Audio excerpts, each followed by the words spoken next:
السلام عليكم ورحمة الله تعالى وبركاته. كيف يا شباب؟ طيب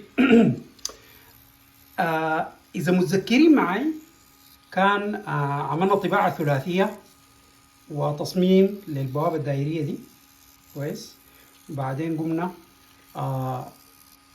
قدرنا نتحكم فيها باستخدام الموتور ده أو السيرفو موتور ده كويس، وبنتحكم فيها بإشارة بيقولوا لها pulse width modulation طالعة من الكمبيوتر الصغير ده كويس اللي هو ESP32 اسمه.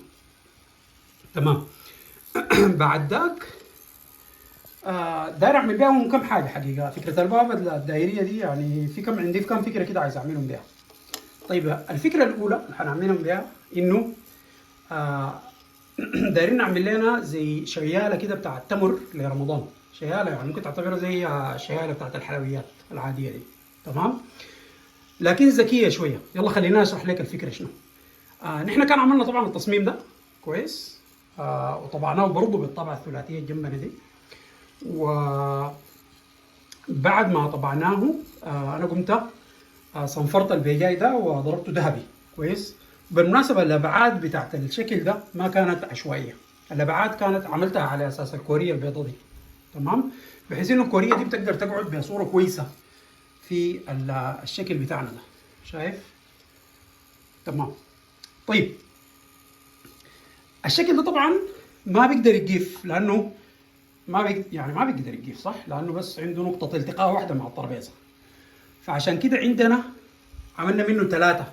الثلاثه دي لما يتلصقوا مع بعض حيكونوا عباره عن حاجه او جسم عنده ثلاثه ارجل حيقدر يقيف كده، حيتكلوا على بعض. يعني الثلاثه دي حيتكلوا على بعض وحيكونوا قادرين يقيفوا. تمام. طيب البتاع ده من فوق حنعمل له وطايه زي ده، نفس التصميم ده كويس، لكن قدرها من فوق بحيث انه يكفيها كلها. تمام، فحنعمل نفس التصميم ده ويكون الديامتر بتاعه او القطر بتاعه زي 10 سنتيمتر تقريبا. تمام.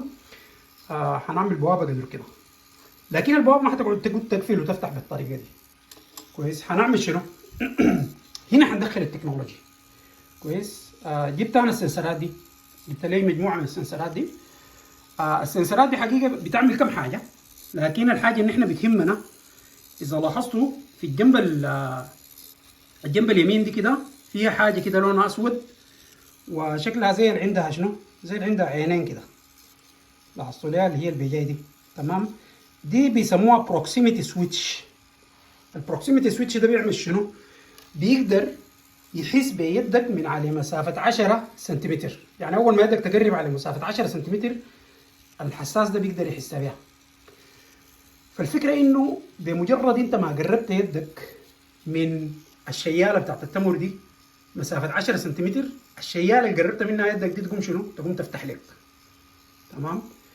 وأنا عايز أتحكم في البوابة دي باستخدام الحساس ده. يعني تاني لما الحساس يحس بيدك يقوم يفتح لك البوابة وتقدر تشيل التمر من الكورية البيضاء دي.